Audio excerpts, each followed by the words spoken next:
the next mob since your pet brought it closer.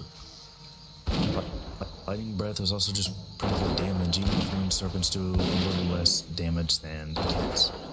With Lightning Breath, you're dumping a 50 focus attack on the target immediately.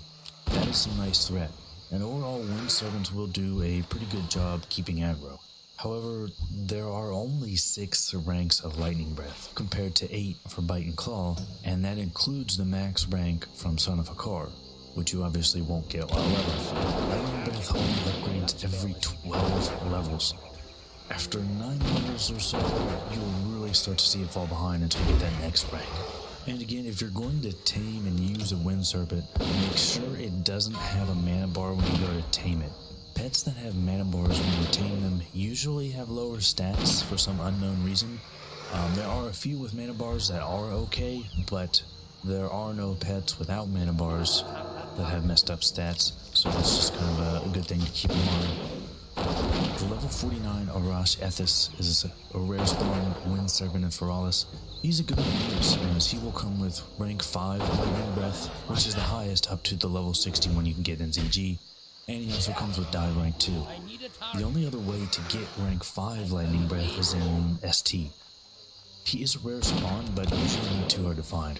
For earlier levels, the level 25 Wash Death Home in Southern Barrens is a good one to tame. It doesn't have the messed up stat.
This video is made possible by Henson Shaving. Begin your premium shaving experience with a free 100 pack of blades when you buy a razor using the link down in the description below.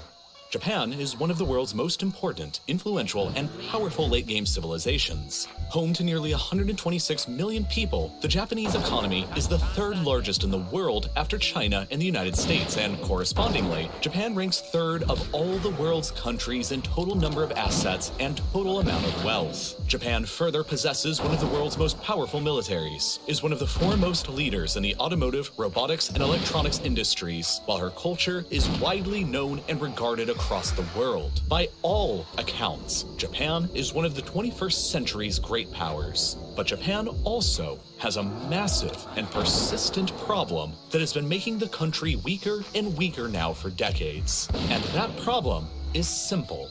Japan is shrinking. Not in terms of land or territory, but in terms of people, which at first seems a little strange. Japan is, after all, one of the most densely populated and urbanized countries on the planet. More than 90% of the population live in cities. And with a population of more than 38 million people, the Tokyo metro area is the largest metropolitan area on the planet. More people live inside of the greater Tokyo metro than all of Canada combined, and all in an area that's only a fraction of the size of England. But Japan's population, while massive and concentrated, is also the oldest in the entire world. You see, Japan today is experiencing what's called a super aging society across the entire country that's unprecedented anywhere else in the world. Today, more than 1 out of 4 Japanese people are above the age of 65, which is approximately 36 million people, and is close to the entire population of either Greater Tokyo or Canada. This is the highest percentage of elderly people of any country in the world, and is substantially higher than most other places. For context, here's a list of other countries by elderly population, and Japan's is above them all at a whopping 27%. But to be fair to Japan, a lot of this is simply due to the fact that the life expectancy rates within the country are literally unmatched anywhere else. As of today, the average Japanese person at birth is expected to live to the old age of 85 years, which is higher than any other country and substantially higher than any of those countries with younger populations that I mentioned earlier. People in Japan simply live longer lives than any other people in any other country in the world, for a very long list of reasons. Decades of peace and prosperity following the Second World War, some of the most advanced medical technologies in the world, and dramatically improved nutrition are all heavily contributing factors. All of this has led to the somewhat unique situation of there being more than 2 million people in Japan who are older than 90, and more than 80,000 people who are older than 100, which is rather incredible because the Japanese people themselves only constitute about 1.6% of the entire worldwide human population.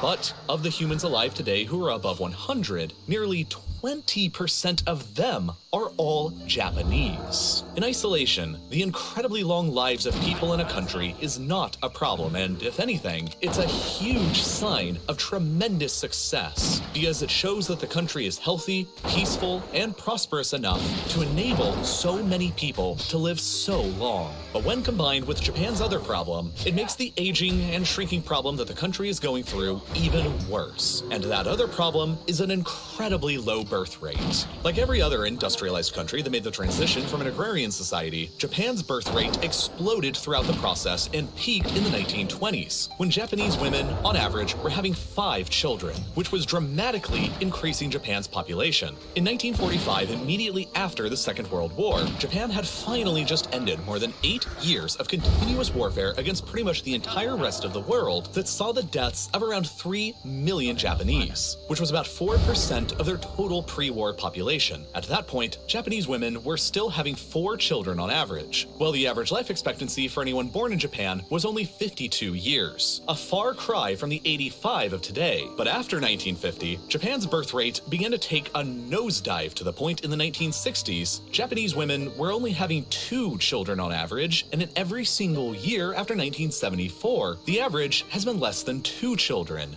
meaning that Japan's births have been below the country's natural population replacement level for nearly half a century. In 2005, the Japanese fertility rate hit an all-time low when they sank to Japanese women having, on average, just 1.26 children each. And it's barely recovered from there since even today, the average is just a tad over 1.4. All put together, this means that the Japanese population reached the highest that it's ever been in 2008 at about 128 million people, and it's been continually shrinking ever since then. Today, Japan's population is about 2.4 million people less than it was in 2008, and it's rapidly getting worse. If the demographic trends remain the exact same as they are today, then Japan's population will decrease by about a third to only 87 million people by the 2060s, and will only be the world's 22nd most populous nation then. So, the million-dollar question here is this: why are Japanese people having so few children?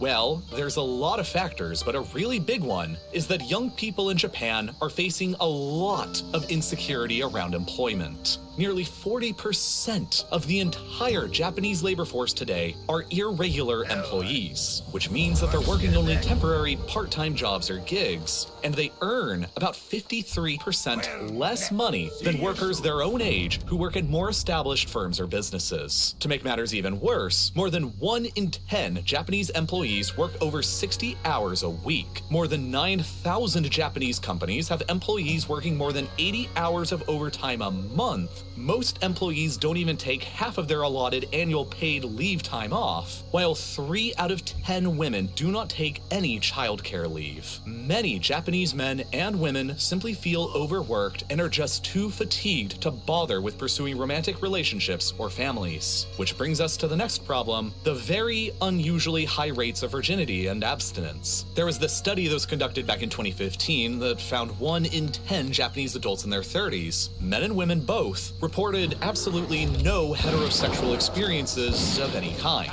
And then, even after the researchers adjusted their calculations to account for people who may have had any same-sex experiences, they still found that 1 in 20 Japanese adults in their 30s reported absolutely no sexual experience of any kind.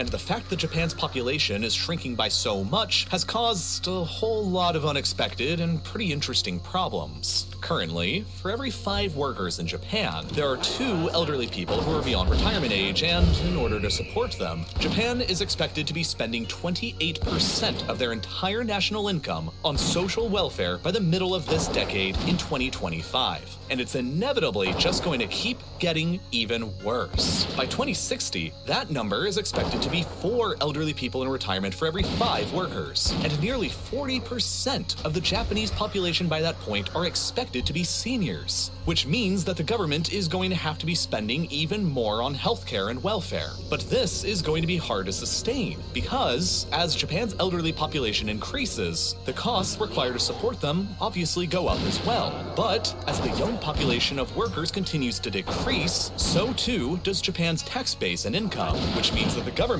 has no other choice but to continue borrowing more and more money. And this problem has already gotten severe enough that Japan's current debt is more than 13 trillion US dollars, which is more than 266% of the entire Japanese annual GDP, meaning that Japan is already by and far the most indebted developed country in the world.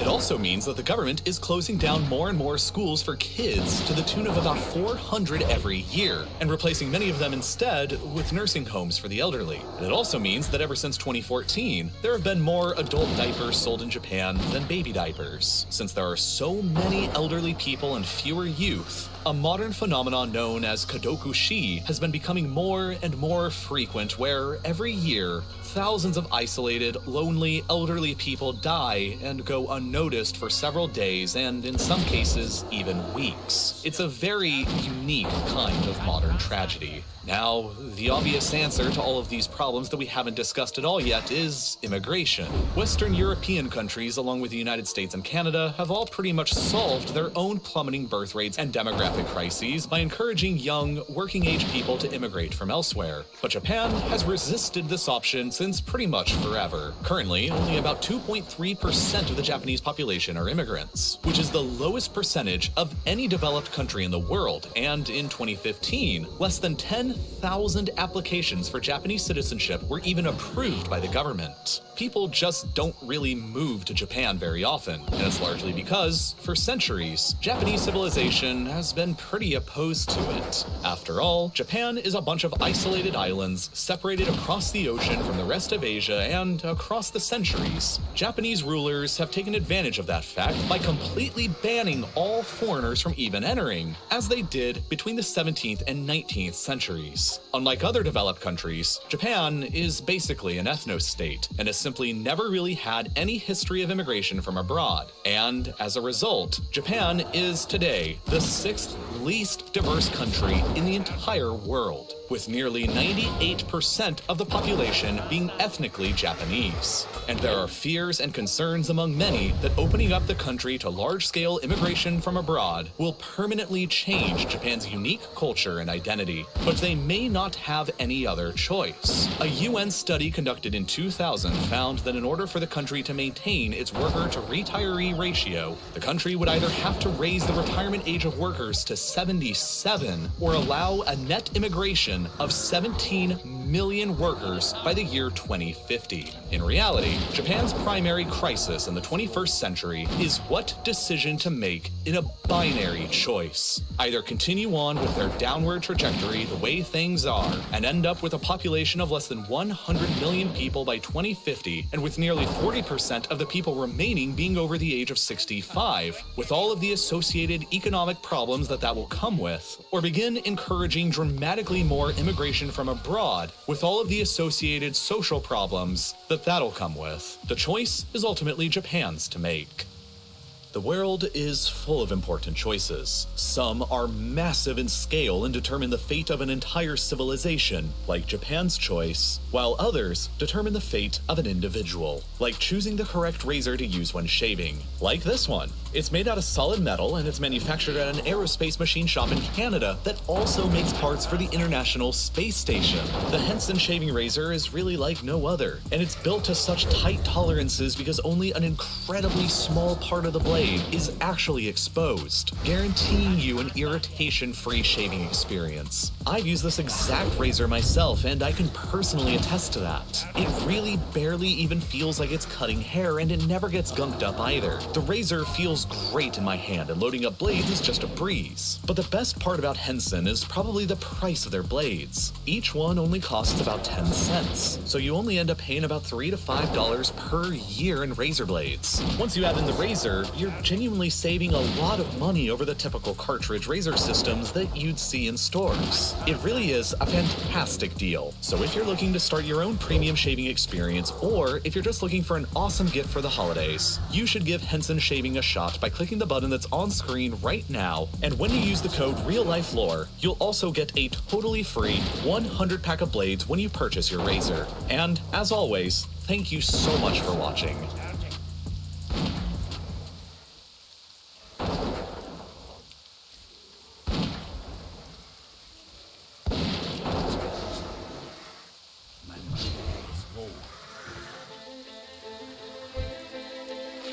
On July the 6th, 1940 in Berlin, Adolf Hitler celebrated his victory in Europe. His army chief called him the greatest warlord in history.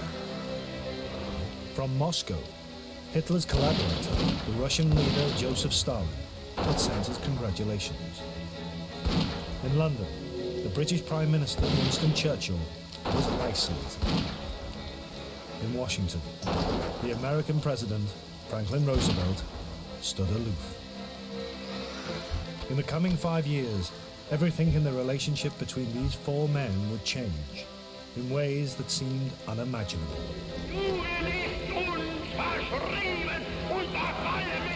While their nations fought a war of weapons, these four great warlords of the 20th century fought a war of the mind. What started as a European war has developed into a war for world domination.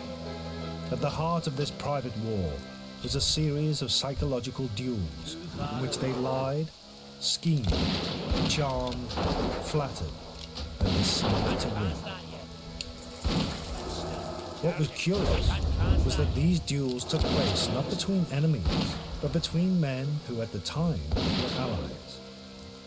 Yet their behavior was egotistic, tempestuous, monstrous, and politically, despite the rosy glow in which some are seen today, always selfish. We shall never cease to persevere against them until I have The duels of the warlords decided the strategy for the greatest battles in history.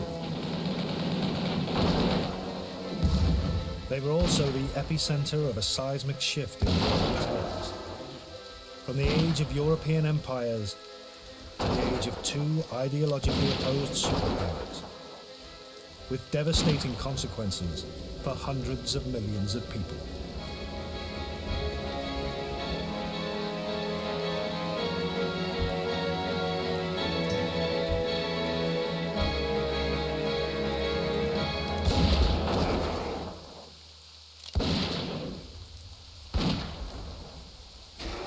Over Salzburg in southern Germany, one of the world's loveliest places.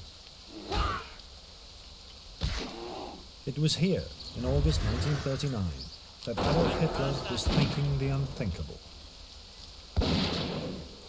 Hitler had set his heart on invading Poland, and his generals had told him he must attack before the autumn rains came.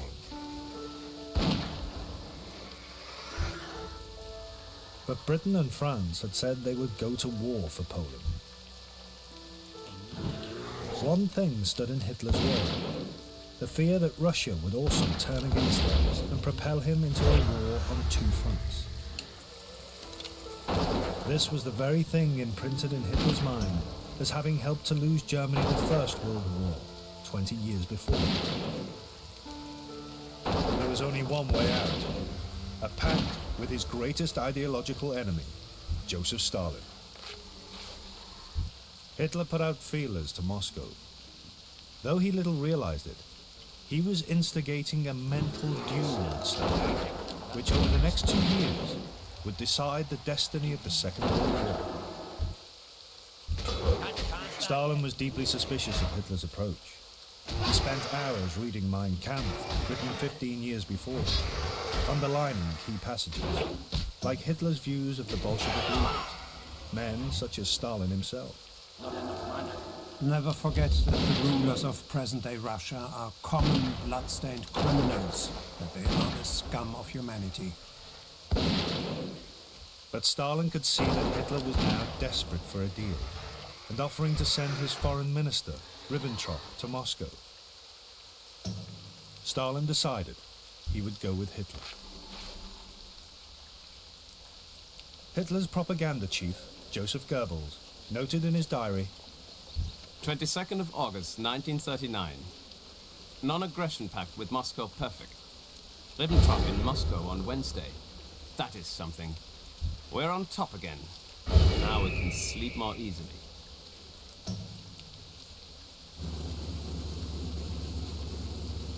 On August the 23rd, Ribbentrop landed in Moscow. But Hitler needed one piece of reassurance. He sent his personal photographer, Heinrich Hoffmann, to film Stalin's earlobes, to see whether they were ingrown and Jewish or separate and Aryan. They were separate. Stalin passed Hitler's test.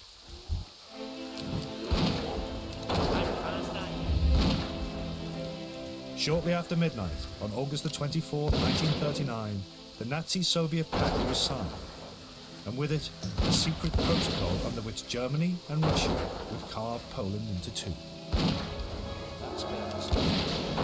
Hitler phoned Ribbentrop. This will hit like a bombshell. But, as Goebbels noted, it was not strength, but fear of Stalin knifing him in the back that had forced Hitler into history's biggest U-turn. The Führer believes he's in the position of scrounging for finance, and beggars can't be choosers. In times of famine, the devil feeds on flies.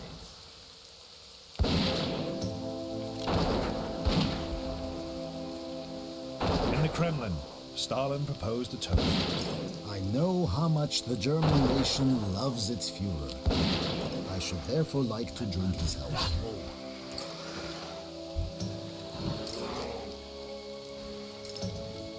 But like Hitler, Stalin was also acting from fear that Hitler would attack him. That evening, he told his inner circle, Of course, it's all a game to see who can fool whom. He thinks he's outsmarted me, but actually it's I who's tricked him. Stalin had found a bedfellow for whose cunning he had held a long and sneaking admiration. Back in 1934, Stalin had observed Hitler eliminate his rivals within the Nazi Party in the so-called Night of the Long Knives. He remarked, Did you hear what happened in Germany? Some fellow, that Hitler. Splendid. That's a deed of some skill. Hitler had felt no such mutual admiration. In his early years in power, he was set on the dreams of Mein Kampf, an alliance with Britain's Sea Empire, while he expanded to the east and built his German land empire on the continent. Only when that plan had clearly failed did Hitler begin to see in Stalin someone he might do business with.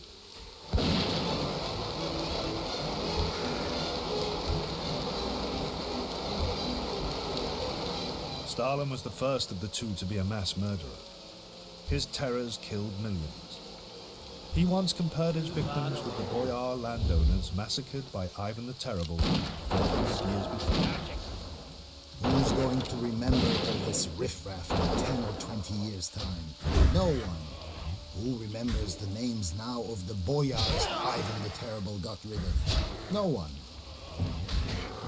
A week before he invaded Poland, Hitler made an eerily similar remark to his generals.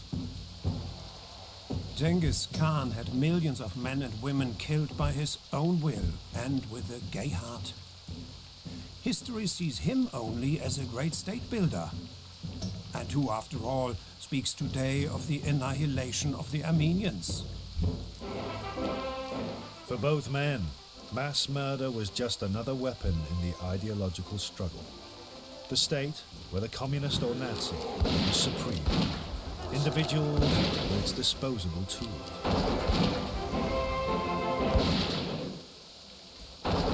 They even extended this idea to their domestic lives. Hitler had secret mistresses, most notably Eva Braun. But in public, no woman could come between him and his nation. One of his secretaries recalled that he emphasized again and again. My lover is Germany. Stalin did marry, twice, and had children. But the suicide of his second wife, Nadia, in 1932, further brutalized him. Echoing Hitler, he told an associate, A true Bolshevik shouldn't and couldn't have a family because he should give himself wholly to the party. Stalin told his son, Vassily, I'm not Stalin. Stalin is Soviet power. Now, in August 1939, these two great ideologically opposed warlords were inextricably linked. 8 days after the signing of the pact, Hitler invaded Poland. Britain declared war. Winston Churchill rejoined the British cabinet. Stalin publicly supported his Nazi collaborators. He told the world, It is not Germany who has attacked England and France, but England and France who have attacked Germany. the enslavement of Poland further united the two extreme proponents of totalitarian violence. SS units killed 60,000 Jews and members of the Polish ruling class. It was Hitler's first experience of mass murder and profoundly influenced him. It showed him his followers would actually do it. Stalin's secret police, the NKVD, long versed in mass killing, would carry out similar massacres in the east of Poland. Among their victims were more than 20,000 Polish officers and political prisoners whose bodies would be discovered 3 years later. As their secret police mutilated Poland, the two dictators faced their destinies hand in hand. Over the next 2 years, in a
combined war unparalleled in world history, they would both become gripped by a series of delusions that would lead them into colossal error and the bloodiest conflict there has ever been.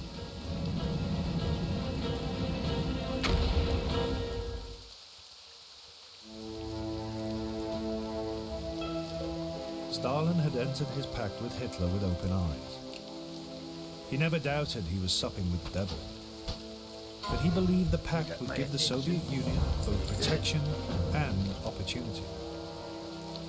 Just a week after the Nazis invaded Poland, he told his inner circle, A war is on between two groups of capitalist countries. Hitler, without understanding it or desiring it, is shaking and undermining the capitalist system. We can maneuver, pit one side against the other to set them fighting with each other as fiercely as possible. Stalin was also eyeing up a further desirable outcome, the chance to expand his communist empire. What would be the harm if, as a result of the rout of Poland, we were to extend the socialist system onto new territories and populations? For Hitler, the pact also opened the door to conquest.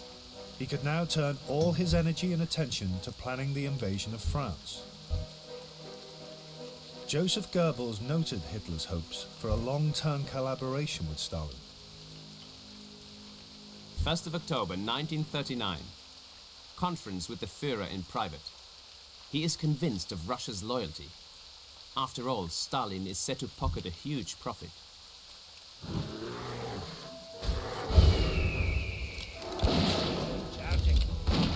But Stalin saw no such loyalty. Mein Kampf was etched in his mind. Above all, Hitler's youthful ambitions to conquer Russian territory for the new German Reich.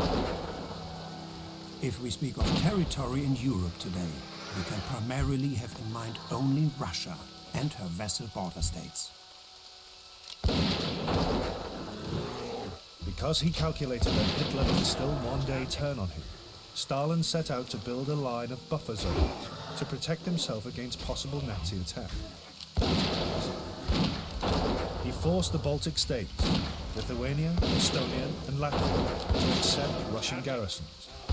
He told a Latvian delegation, There has been an unexpected turn, but one cannot rely upon it. We must be prepared in time. Others who were not prepared paid for it. The Germans might attack.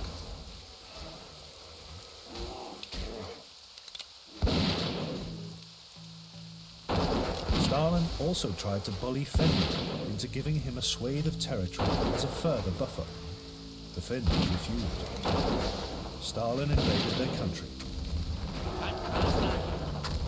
It was a disaster. Within days, thousands of frozen Russian corpses littered the snow. Finally, the Finns were beaten, but not before killing 125,000 Russian soldiers. Stalin sent in political commissars to shoot the Soviet commanders. But the real fault, his terror had got rid of the Red Army's best officers.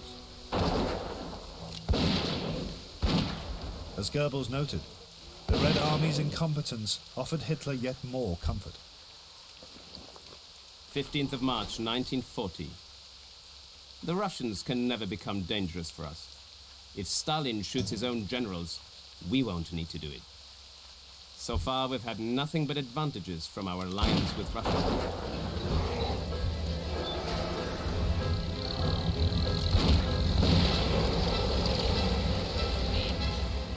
On May the 10th, 1940, Hitler, with his Eastern Front secured by Stalin, launched his blitzkrieg to the west.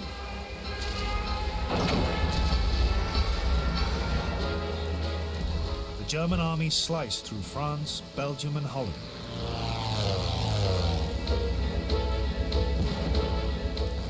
The British were driven from the continent. For Hitler, it was a triumph. For Stalin, a disaster. Nikita Khrushchev, later Russia's prime minister, recalled Stalin's reaction to Hitler's lightning victories. I remember being with Stalin. He was extremely nervous. He was racing around, cursing like a campaigner. He cursed the French. He cursed the English. How could they allow Hitler to defeat them, to crush them? Stalin not only saw the superiority of the German army, he knew that the Germans sensed our weakness because of the war we had fought with Finland.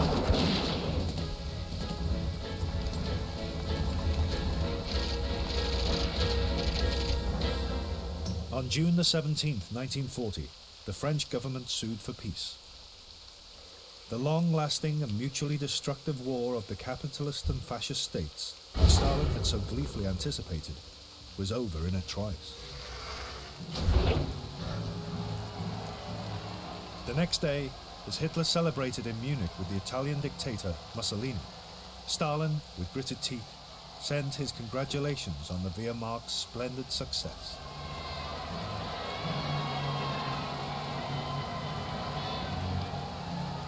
For Hitler, victory had lanced a boil. Germany's defeat in the First World War had been avenged. Now, for the first time in his political life, he wanted a rest from conquest, and, reverting to his old instincts, peace with Britain.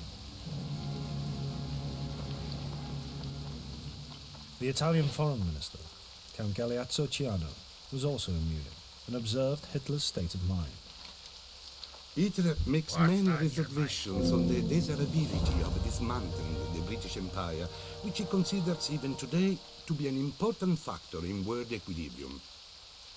Hitler is now like the gambler who, having made a big win, would like to leave the table risking nothing more. But Stalin feared that Hitler, having won his victory in the West, might immediately be tempted by his long-held ambition of expanding to the east.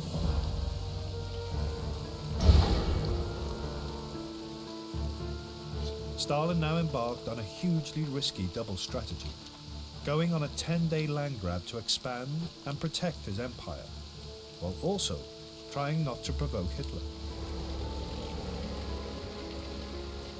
He occupied the Baltic states and Bessarabia, the northern province of Romania. This was allowed under the Nazi-Soviet pact. But he also decided to invade another Romanian province, Bukovina. It was not assigned to Stalin under the pact. Hitler's chief of staff, General Franz Halder, noted Hitler's alarm in his diary. 25th of June, 1940. The issue of Bukovina raised by Russia is new and goes beyond our agreements with the Russians.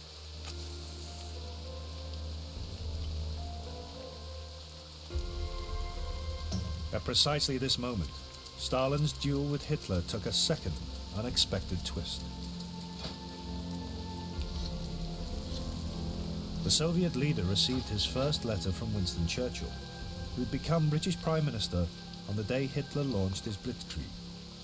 It was an appeal to Stalin to beware of Hitler and come over to Britain's side.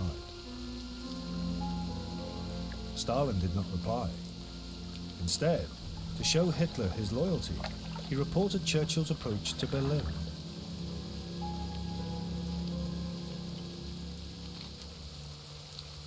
Hitler now began to make his own interpretation of these two pieces of evidence: Stalin's rapacity in Romania and Churchill's approach.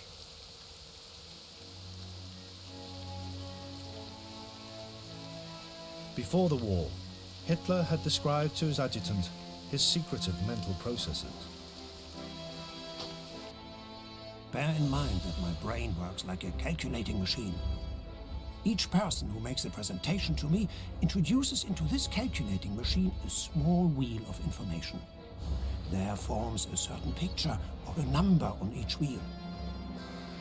I press a button, and there flashes into my mind the sum of all this information. Now the Hitler calculating machine began to build a conspiracy theory, which would have devastating consequences.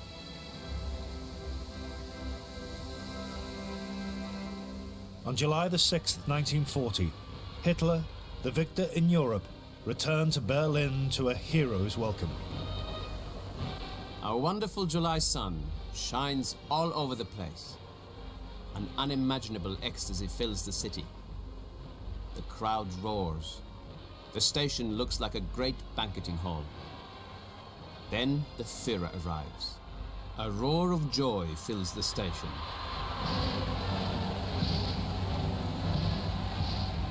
On this day, Hitler's army chief, General Keitel, called him the greatest warlord in history. But amid his triumph, Hitler was increasingly tormented by one overriding thought. As far as he was concerned, he had won the war. So why did the British not recognize that fact and make peace with him? He began to convince himself that there must be some external factor that Britain and Churchill were relying on. A week after the Day of Glory in Berlin, General Halder recorded a momentous development in Hitler's reasoning. 13th of July, 1940. The Führer is greatly puzzled by Britain's persistent unwillingness to make peace. He sees the answer in Britain's hope in Russia.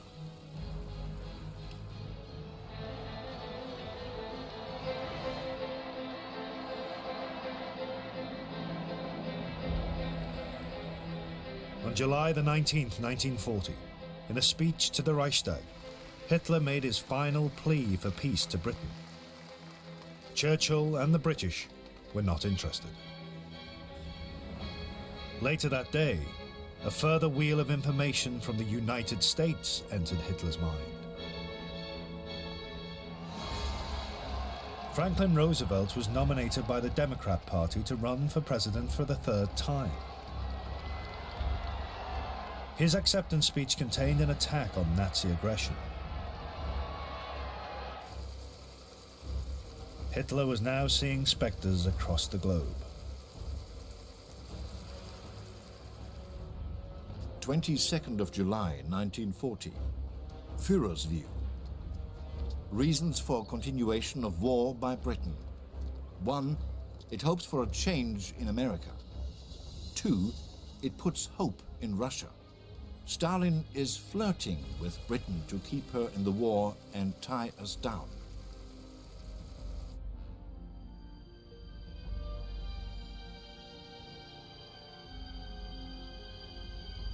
Hitler retreated to the mountains of Obersalzberg. The delusion was building. Here, the summer before, he'd been dreaming up his pact with Stalin. Now he suspected him.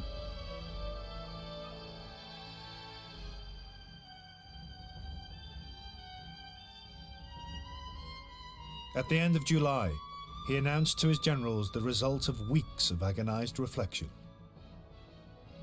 31st of July, 1940, 11:30, Berghof. Führer concludes Russia is the factor on which Britain is relying the most. Something must have happened in London. The British were completely down. Now they have perked up again. With Russia smashed, Britain's last hope would be shattered. The sooner Russia is crushed, the better. If we were to start in May 1941, we would have 5 months to finish the job. It was, as yet, only an idea. But two enormous delusions. The first that he had already won the war, and the second that some secret deal was brewing between Britain and Russia, were leading Hitler down the road to catastrophe.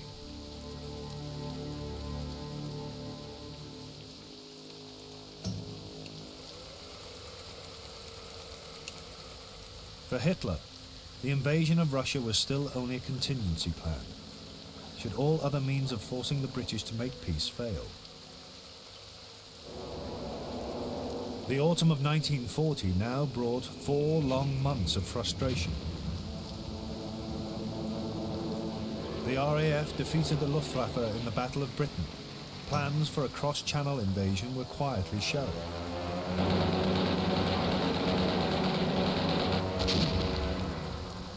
Yet despite these setbacks, Hitler kidded himself that he'd done enough. 15th of October 1940. Führer on military situation. War is won. Rest is mere question of time. I buy and trade.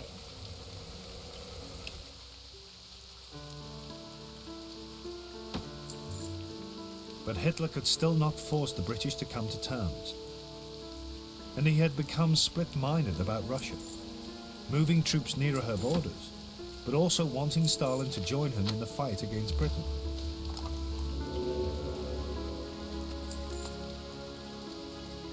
Hitler's adjutant, Major Gerhard Engel, noted in his diary, 4th of November 1940. Führer visibly depressed. He conveys the impression that at the moment he does not know how things should proceed. See you around. Then came the defining moment. Looking for something specific?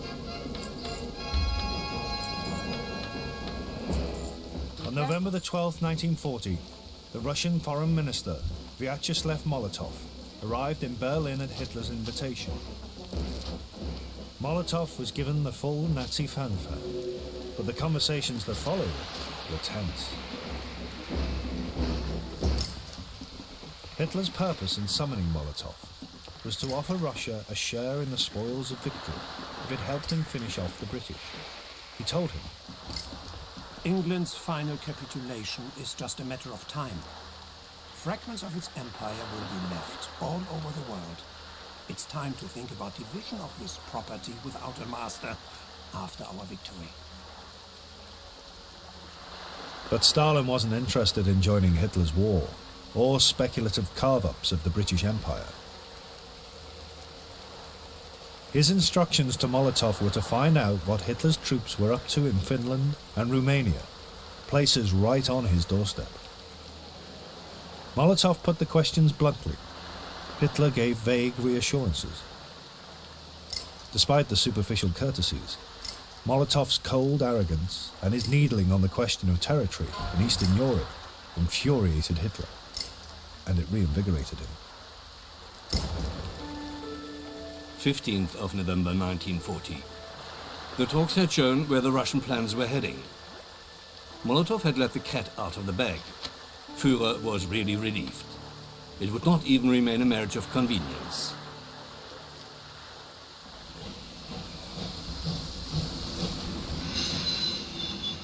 When Molotov reported back to Moscow on the talks in Berlin, Stalin realized that Hitler was turning against him. In early December, he told his generals, We know that Hitler is intoxicated by his victories and believes that the Red Army will need at least 4 years to prepare for war.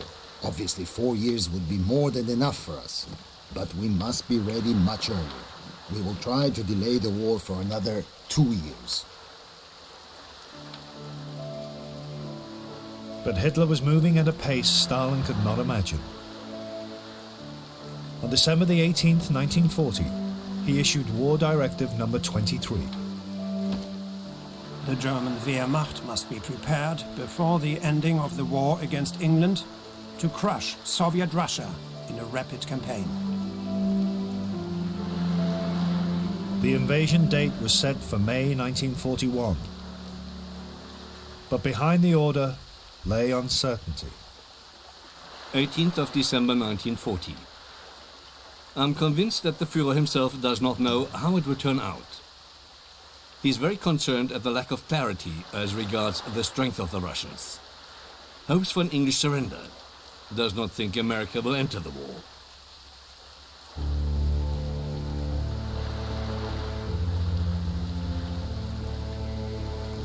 Hitler had finally made the momentous decision. A war on two fronts. The very thing he'd sought to avoid when he first made his pact with Stalin.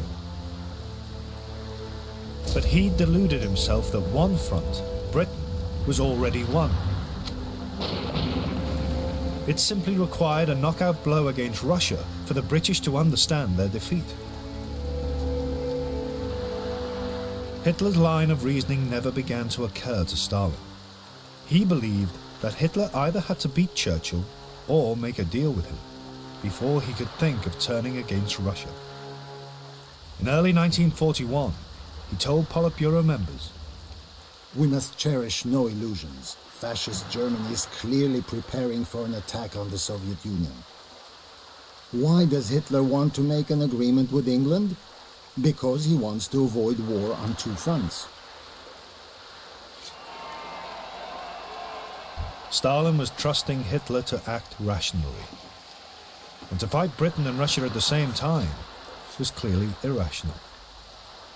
But Stalin failed to realize that despite their similarities, there was one profound difference between him and Hitler, which made his perfect logic irrelevant. He himself was a methodical, calculating, hard-working man, a master of detail, personally signing death lists at one extreme, and at the other, keeping the tiniest details of gold production in his notebook. Hitler, by contrast, was at heart an idle dreamer. He once described why he'd loved the mountains of Obersalzberg. When I go to Obersalzberg, I'm not drawn there merely by the beauty of the landscape. I feel myself far from petty things. My imagination is stimulated. When I study a problem elsewhere, I see it less clearly. I'm submerged by the details. By night at the Berghof, I often remain for hours with my eyes open, contemplating from my bed mountains lit up by the moon. It's at such moments that brightness enters my mind.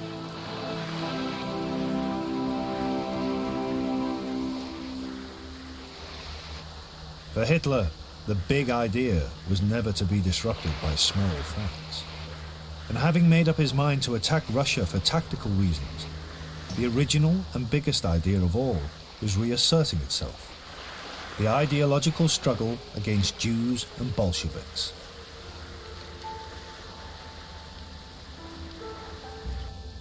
Throughout 1940, Hitler had hardly mentioned the Jews.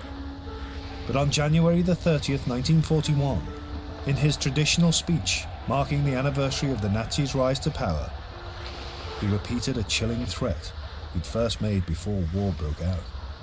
Wenn es dem internationalen Finanzjudentum in und außerhalb Europas gelingen sollte, die Völker noch einmal in einen Weltkrieg zu stürzen, dann wird das Ergebnis nicht die Bolschewisierung der Erde und damit der Sieg des Judentums sein, sondern die Vernichtung der jüdischen Rasse in Europa.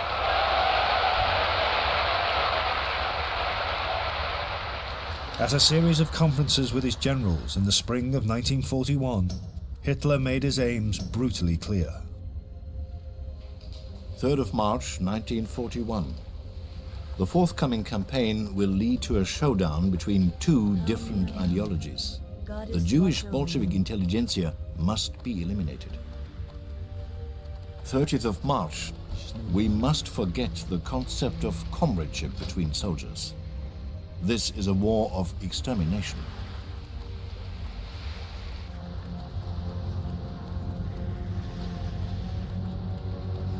While Hitler planned his annihilation, Stalin still believed he had at least a year to prepare.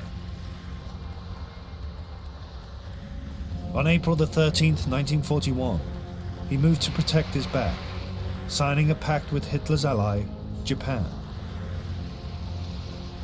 Stalin was thrilled with his coup and got happily tipsy with the Japanese foreign minister, Matsuoka. But he was still following his double strategy. As he said goodbye to Matsuoka, the German military attaché in Moscow was present. Stalin told him, "We must remain friends, and you must now do everything to that end. We will stay friends with you, whatever happens." But Stalin knew such long-term friendship was a fantasy. Soon after, he told graduates of Moscow's military academy, "There will be war, and the enemy will be Germany." But that war would not happen yet. Up until this point, Stalin's reasoning was irreproachable. He'd foreseen the eventual conflict with Germany and was steadily preparing for it. but a bizarre twist would now propel him into his own huge delusion. In April 1941, Stalin received his second letter from Winston Churchill. Like the first, it would have an electrifying effect on his duel with Hitler. Churchill told him the British had received intelligence reports of German troop movements, which could only be preparations for a Nazi attack on Russia. Stalin was instantly suspicious, not of Hitler, but of Churchill.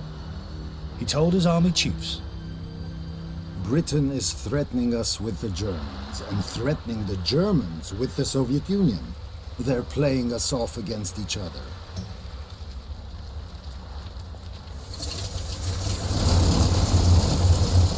Then on May the 10th, 1941, in one of the war's strangest moments, Hitler's deputy, Rudolf Hess, took off from Germany in a Messerschmitt fighter, flew across the North Sea, and parachuted to the ground in Scotland.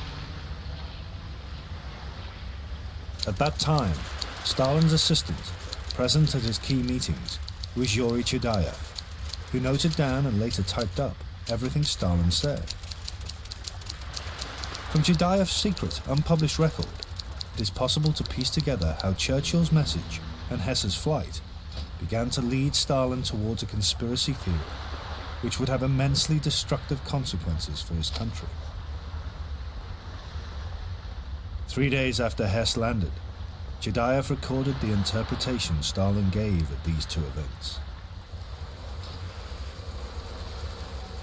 On the one hand, Churchill sends us a personal message in which he warns us about Hitler's aggressive intentions.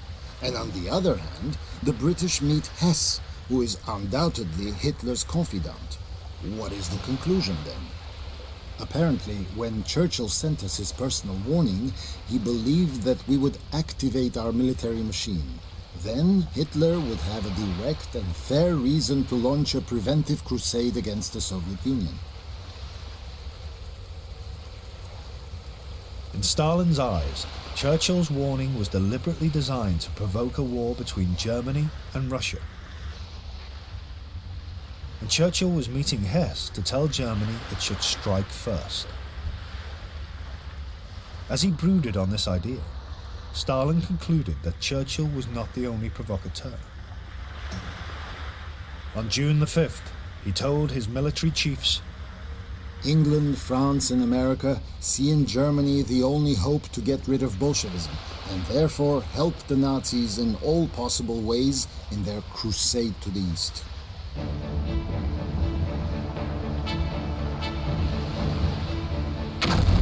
This deduction, that the democratic nations of Europe and America were ganging up on him, became a blinding article of faith. Throughout May and June, intelligence reports gave warning after warning of imminent German attack. Stalin dismissed every one of them as part of the great conspiracy to provoke him. On June the 12th, he told his generals, I am certain that Hitler will not risk creating a second front by attacking the Soviet Union. Hitler is not such an idiot. Millions of German troops gathered within striking distance of Russia's borders.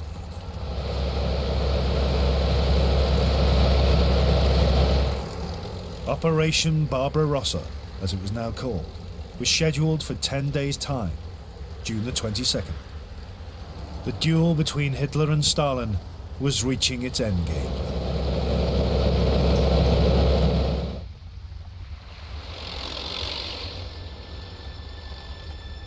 As Operation Barbarossa drew near, Hitler convinced himself he was fulfilling his destiny. On June the 16th, 1941, with 6 days to go, he told Goebbels, That which we have spent our lives fighting, we will now annihilate. Whether right or wrong, we must win. And when we have won, who will ask about the method? That day, a Soviet spy in the Luftwaffe sent yet another warning of imminent German attack. Stalin retorted, Tell the source in the staff of the German Air Force to his mother. On June the 18th, Stalin's two top generals, Zhukov and Timoshenko, pleaded with him for a full alert. Stalin reminded them that Hitler could not attack without first doing a deal with Britain. You have to realize that Germany will never fight Russia on her own. You must understand this. On June the 20th, 2 days to go, Hitler chose his fanfare for victory. A passage from Liszt's symphonic poem, Les Préludes.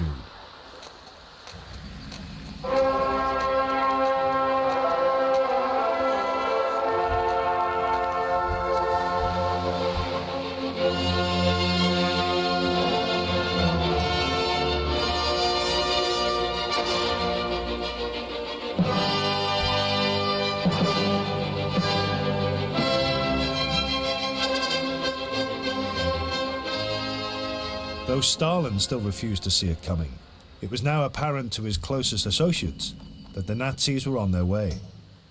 On June the 21st, one of them, Georgy Dimitrov, was in Moscow. Rumors of an impending attack are multiplying on all sides. Have to be on guard. Called Molotov this morning. Molotov says the situation is unclear. There is a major game underway.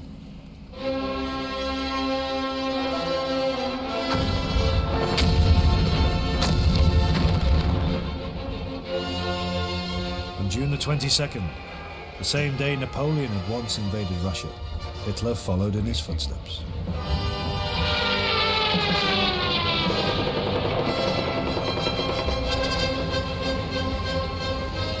At 3:30 a.m., the attack begins. The greatest deployment in world history. The Führer is as if released from a bad dream, the nearer we get to the decisive moment. All his tiredness seems to disappear. I'm given a deep insight into his thoughts. Hello. We have no option but to attack. This cancerous abscess must be cauterized. Stalin will fall. At 7 a.m., I was urgently summoned to the Kremlin. Germany has attacked the USSR. The war has begun. Stalin to me. They attacked us without declaring any grievances, without demanding any negotiations. They attacked us viciously, like gangsters. Stalin's great conspiracy theory that the democracies were plotting to provoke him was shattered. His misreading of Hitler, the man he'd viewed as a rational strategist, was total. Hitler had completed an extraordinary mental journey. A year before, he had seen the invasion as a tactic to make Britain crumble. Now the ideology with which he had set out 20 years before had once again taken pride of place. He wrote to his Italian ally, Benito Mussolini. Let me say one more thing, Duce. Since I struggled through to this decision, I again feel spiritually free. The partnership with the Soviet Union was often very irksome to me, for in some way or other it seemed to me to be a break with my whole origin, my concepts, and my former obligations. I am happy now to be relieved of these mental agonies.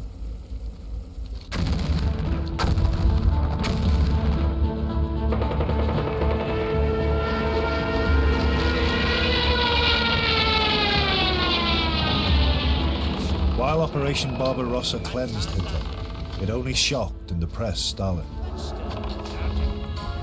His fury was directed equally at Hitler and at his own generals, whose positioning of their forces, insisted upon by Stalin himself, had allowed the Germans to smash through Russian defenses. This is a monstrous crime. Those responsible must lose their heads. NKVD units were sent to the front to arrest the guilty men. The commander, General Pavlov, was shot. 5 days later, Stalin remarked, Lenin founded our state, and we've fucked it up. The Red Army, taken by surprise because Stalin had refused to allow it to prepare, was in headlong retreat. 2 weeks after the invasion, General Halder noted in his diary, 3rd of July, 1941.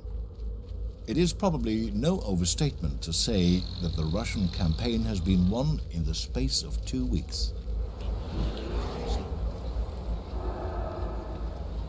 Militarily, Barbarossa turned the war on its head, and his experience with Hitler also had a vital psychological effect on Stalin.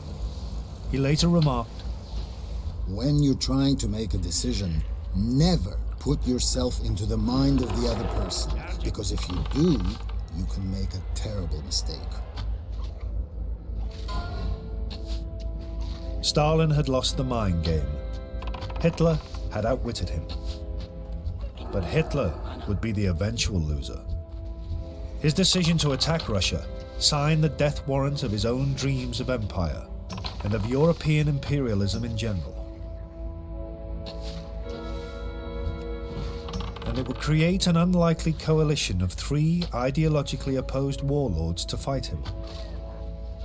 But the relationship between the 2 great Democrats in that coalition began with another mental duel, which ran in parallel with the duel of the dictators. It too was riddled with mutual suspicions, false promises, and evasion. It too would shape the destiny of the world.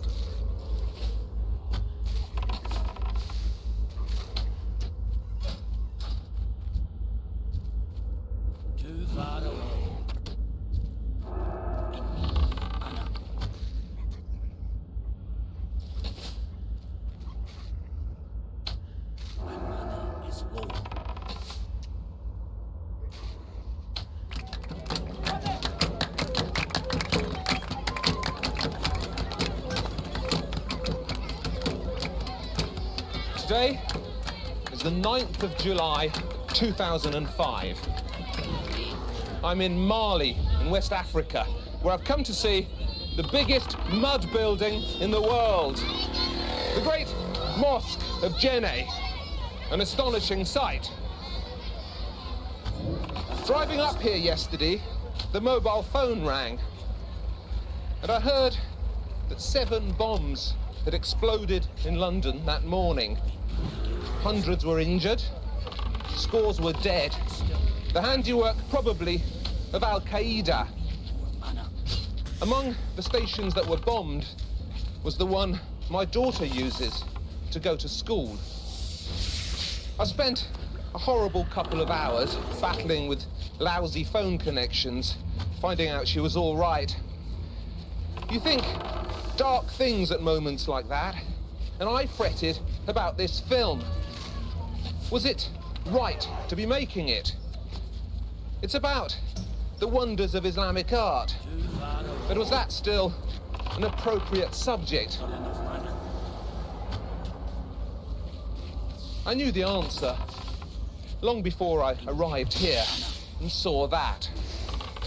I had just spent months and months crisscrossing the Islamic world, and everywhere I've been, I'd seen fascinating and beautiful things. Some of the most fascinating and beautiful things I had ever seen, made by fascinating, beautiful people who had never shown me anything but kindness, friendship, and hospitality. Not to have made this film would have been utterly dishonest.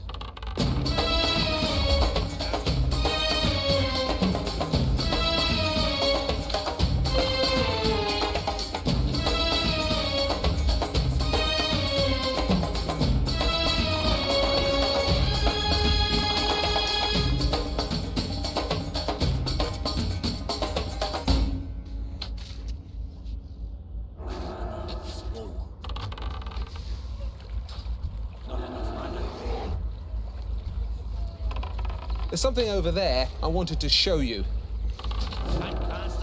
We're coming at it from an unusual angle from the back, but you'll recognize it straight away when you see it. It's a beautiful example of Islamic art. Perhaps the most beautiful example of all.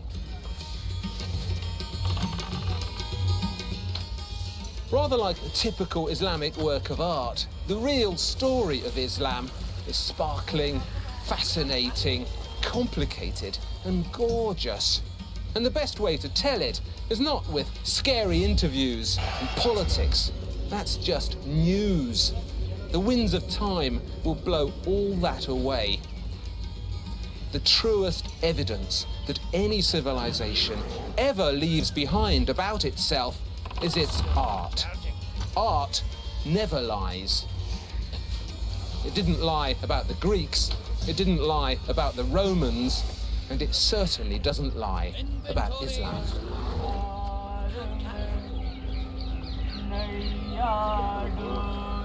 Ah, the Taj, the Taj. The most beautiful building in the world? Of course it is. So beautiful and so Islamic. There are various stylistic features to enjoy about the Taj that make it typically Islamic. The love affair that's going on here with simple, gleaming geometry. No other religion has ever trusted geometry as profoundly as this. This sense of perpetual decoration, of saying it with flowers. And all this sensuous calligraphy, words turned into art, quotations from the Quran, an Islamic speciality. But there's something else, something that unites all Islamic art from nation to nation across the centuries like a super glue. I'm going to give it a name. I'm going to call it the atmosphere of paradise. You can see what I mean immediately. It's that air of delicate, God-given perfection, of dreams fulfilled and divine tranquility. It's unmissable and so desirable. How Islam developed this addictive appetite for paradise, when, where, and why it was developed is quite a story. It's our story.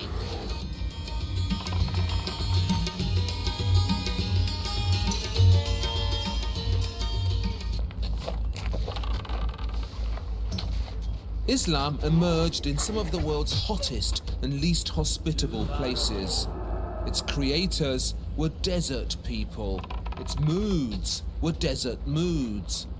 And to get a feel for its art, I suggest we consider the desert dweller's relationship to an oasis.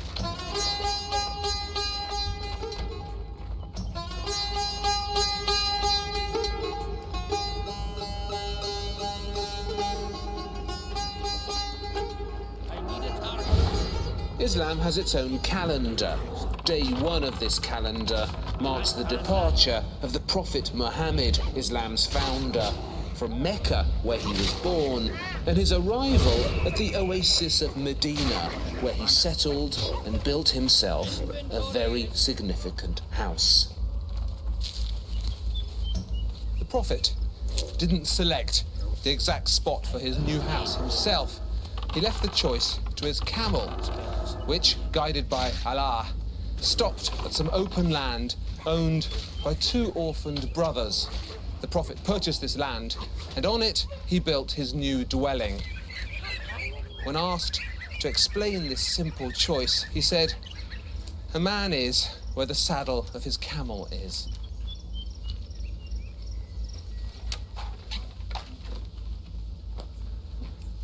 The land had some palm trees on it, which Muhammad cut down, and he marked out a typical Arabian dar, a walled courtyard made of mud bricks, like these, except a lot bigger. It was square, 50 meters by 50 meters, and it had these humble dwellings along the edges, and the walls were about 10, 11 feet high, like these are. On the edge of the courtyard, the Prophet built some huts for his wives. Modest, mud brick structures with palm roofs. At the center, he dug a well. And later, when his followers complained of sitting in the exposed sun, he gave them shelter a simple portico of palm tree columns covered with palm leaves. The first mosque. Every mosque that came afterwards is descended architecturally from this simple, rustic arrangement of the Prophet's house in Medina. And there's something else that the house in Medina bequeathed to all subsequent mosques, and that's its communal air. These Middle Eastern courtyards have so many roles. It's where the animals are tethered, it's where the washing is done, it's where food is cooked, it's where the Prophet preached to his followers, and where sometimes the followers would stay overnight in the shade of the portico. And this sense of a community going about its business behind protective walls was another of the great gifts to the future of the Prophet's dwelling.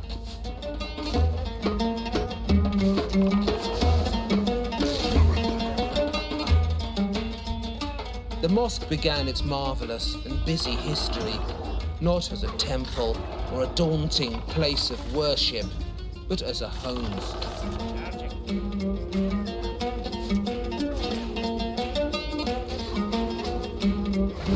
Originally, at prayer times, the community would turn to pray in the direction of the holy city of Jerusalem. But then, one momentous night, the angel Gabriel came to the Prophet in a dream and showed him Mecca. He actually saw the city through a miraculous gap in the vista. And from that moment, the orientation of every mosque was changed and turned to Mecca. The direction of Mecca is marked by the mihrab, a niche in the Qibla wall. Sometimes simple, sometimes gorgeous, sometimes plain, sometimes filled with the flowers of paradise. But the mihrab is always turned to Mecca.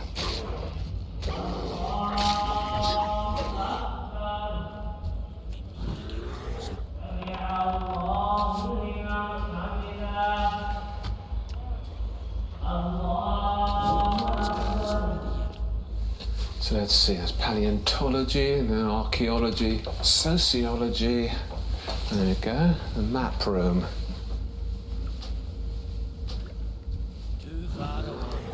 A medieval map of the Islamic world. It's pretty accurate. But can you see where you live on it? No. That's because in these medieval maps of the Islamic world, north and south are the other way round. North is at the bottom and south is at the top. But if I turn this upside down, it all becomes more familiar. There's Italy, Sicily, the Mediterranean. There's Spain, North Africa. And Islam began on the Arabian Peninsula here, where Muhammad was born in Mecca in around 570 AD. That's 570 years after the birth of Jesus Christ. But this brand new religion spread across the world at an astonishing speed. Within a century, the Islamic Empire stretched from Spain over here, all the way across North Africa, through Central Asia, right up to the Chinese borders. It was the most explosive expansion that any religion had ever mounted. At first, with all this conquering going on, there wasn't much time for art. But that changed when the Islamic capital was moved from Mecca here southwards, or northwards as we'd call it, to this great city here. Damascus, the world's oldest inhabited city, they say, and one which used to be notoriously beautiful. Today, the entire city has turned to face an electronic Mecca, called to prayer by the satellite dish. But in less trashy times, Damascus worshipped better deities with more glorious consequences. It's written that Muhammad, on a trip from Mecca, got as far as the outskirts of Damascus, and then he stopped. He refused to go any further. When asked why, he explained that man should only enter paradise once, and that one time was on the day he died. Famed internationally for its luxuries and its fertility, Damascus was such a desirable oasis, so full of many precious things, that everybody wanted it. The Phoenicians were here, Hittites, Assyrians, Babylonians, Greeks, Romans, Christians, they all lent Damascus their ear. And right here, there was a pagan temple to the Aramaean god Hadad. Now that was taken over by the Romans. See the Corinthian columns there, and that large chunk of pediment. That's what's left of one of the largest temples to Jupiter in the whole of the ancient world. And it looked rather like that. See here, the entrance gate where the columns still are, and there in the middle, the sanctuary where the famous statue of Jupiter stood.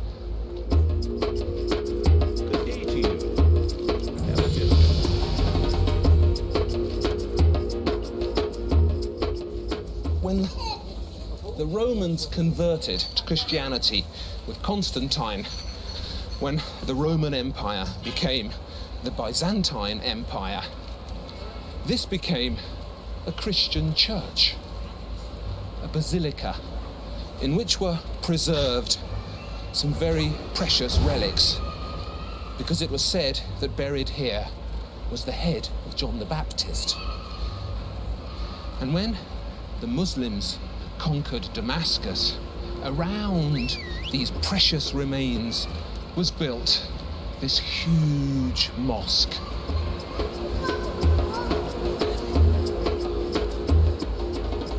For nearly a century after they arrived here, Muslims shared this space with Christians. The Christians would worship at the West End here, and Muslims would worship at the East End. It was a working religious timeshare. But eventually, the caliphs, Muhammad's successors, who had moved their capital from Mecca to Damascus, realized they needed a place of worship of their own.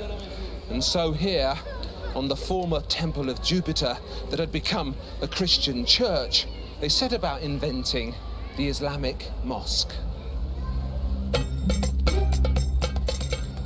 The land was actually purchased from the Christians who owned it by the Umayyad Caliph Al-Walid I, for whom money was never an object.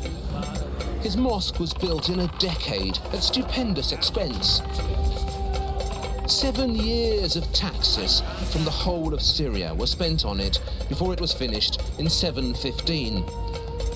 Not only is it the earliest surviving mosque, but to this day it remains amongst the most spectacular. The chief treasures of this Damascus mosque are its mosaics in twinkling glass and gold. There's been so much argument about what the golden walls are showing us.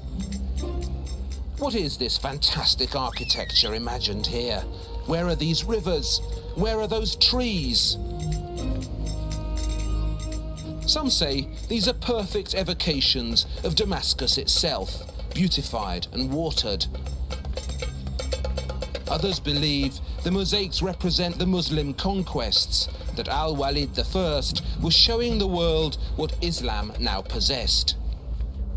Personally, I just don't believe any of that. This doesn't feel at all aggressively possessive, and it doesn't look anything like Damascus. What you feel with these luxurious trees, so bounteous and green, the rippling waters, the fantastic palaces, is a sense of somewhere perfect and peaceful, somewhere like paradise. This is what Muhammad wanted to see once and only once. Even the colours of those mosaics, that luscious green, the sumptuous gold, those are the colours described in the Quran of paradise. But look, there's no one there yet. No people, no animals. It's ready, but it's empty and waiting for us. All we have to do is lead the right life, do the right things, and follow the right God. I've seen wall-to-wall imaginings of paradise like these before, in Buddhist fresco cycles. If you go to India or China, and of course the traders of Damascus were famous for such travels, you'll find painted caves filled with visions of paradise, palaces, rivers, bridges, gold, trees. So Islam took all these ingredients, bits of the Christian basilica, pieces of the Roman temple, visions of paradise from the Buddhists, and it mixed them all together and came up with something completely unmistakable and Islamic, something the world had never seen before. Yet how clearly you sense here the basic arrangement of Muhammad's simple courtyard. A covered hall to shelter the faithful from the sun, a fountain at the centre to wash at and purify yourself, the sense of a meeting place to which everyone is invited. Having settled on this basic arrangement for its first great mosque, Islam liked it so much it stayed with it for 1,000 years and beyond.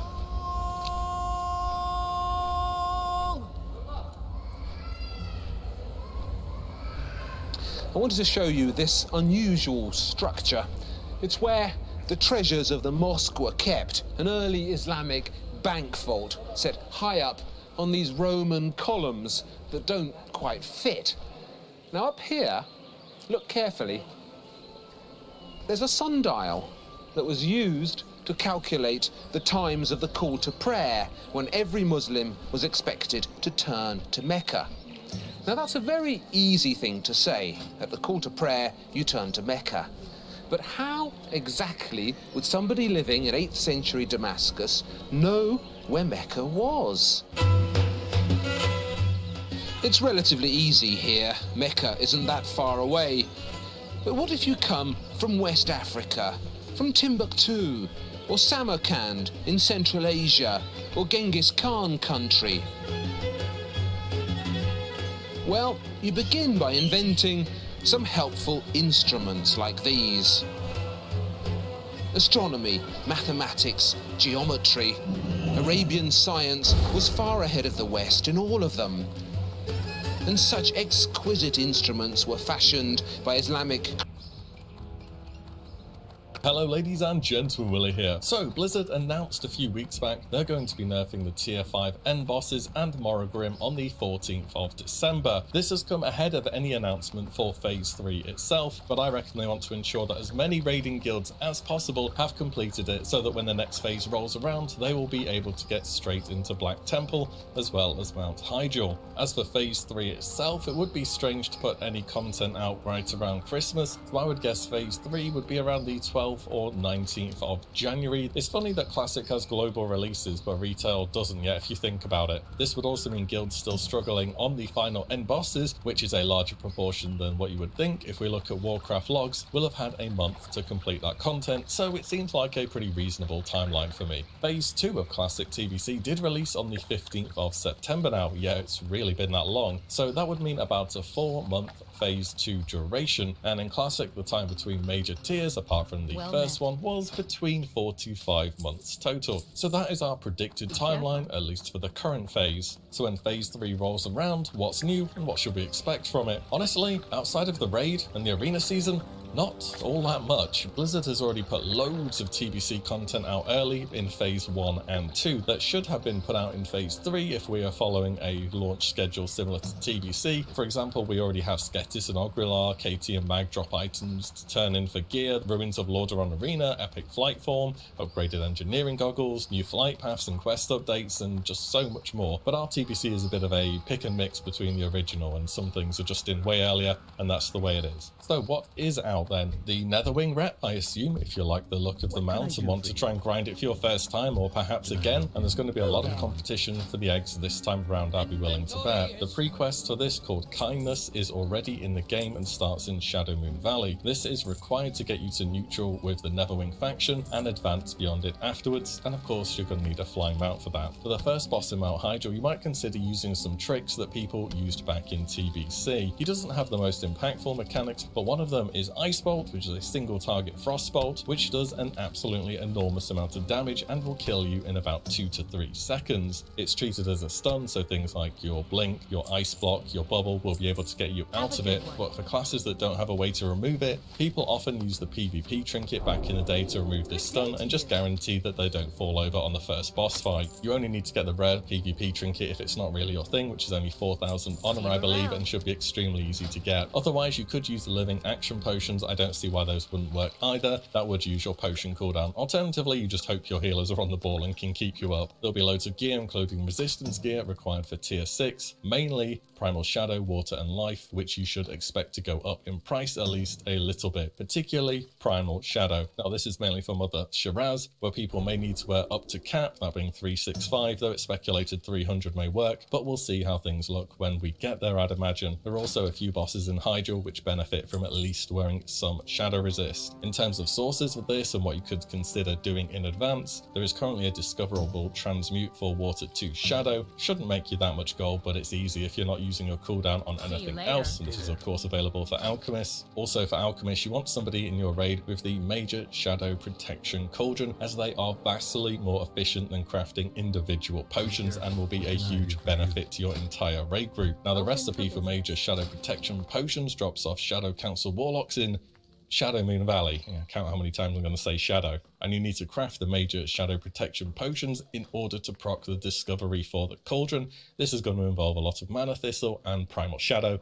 You should consider getting it done. And yes, in TBC, protection potions only do have a 2-minute duration now, that is correct, but you can still pre-pop and have some level of protection heading into the more dangerous fights. In a similar vein, take a look at the auction house for of Shadow Protection gear. This should be needed early on before the Shadow Resistance gear craftable through the Ashtongue Deathsworn rep becomes available. A few things to think about is don't buy a Shadow Resistance neck, they're a waste of money. You get one from the attunement to Black Temple, which will give you 40. You should always assume having 70 Shadow Resist from a priest, so going into Black Temple you will always have at least 110 Shadow Resist baseline. Work out what you need from that point in time. Moreover, the cloak should be the first item that is crafted, as you only need 1 Heart of Darkness to do so. Gives a lot of Shadow Resist, and you can enchant it with a further 15 Shadow Resist. Again, base your Shadow Resist needs off of that. I'd keep a lookout for any duplicate tier items that drop. You could always gem them with Void Spheres, which can be crafted through enchanters, just to give you an extra little bump in Shadow Resist, and they're going to be much better than the alternatives you can get your hands on early. This is particularly the case for Mage Lock Hunter tier,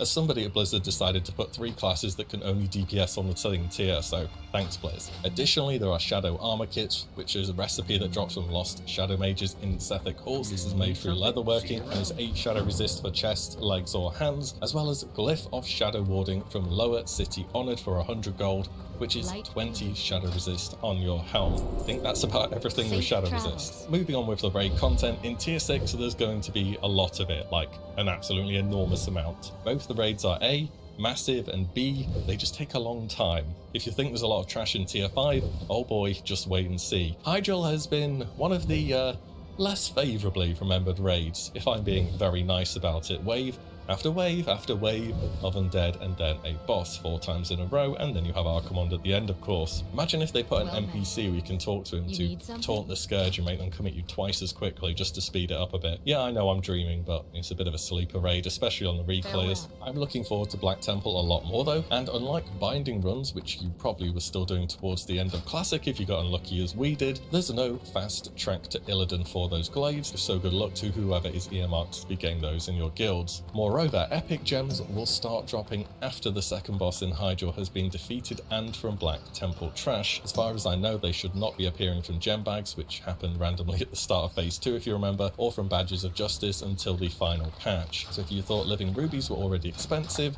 these are going to be quite a bit more. Prepare your wallet for a good old kicking in tier 6, on top of your haste pots, your destro pots, dark runes, mana potions, the usual consumes. You know what your class needs by now. Stock up, don't wait to the patch day and then have things be ridiculously expensive. I would also, for your guild, consider trash runs of Black Temple in the first week or two. I know this seems pretty sweaty and you might see it as excessive, but they are so beneficial to your raid. You're getting Reputation for the Shadow Resist gear, Hearts of Darkness, which are also for Shadow Resist gear and tradable and for BOEs. You're getting epic gems from the trash. You're getting new blacksmithing, leatherworking and tailoring patterns from the trash, and finally you're getting Marks of the Illidari, which will begin dropping from all tier 5 and 6 content. These are a tradable token that can be turned in at your Older or Scryer's rep, depending which you took, in exchange for a flask that can be used in any raiding content from tier 5 onwards. You need Exalted with your Shatrav rep, Cenarian Circle and the Shatar to have done this, though if you're raiding tier 5 you probably already got this sorted out. This should also have some effect on flask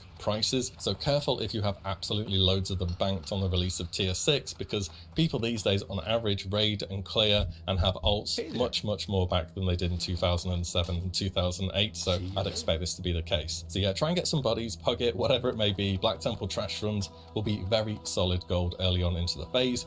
Make the most of it. There is a new arena season, of course, I have to give that a mention, the new mounts, the new title, as well as us getting into the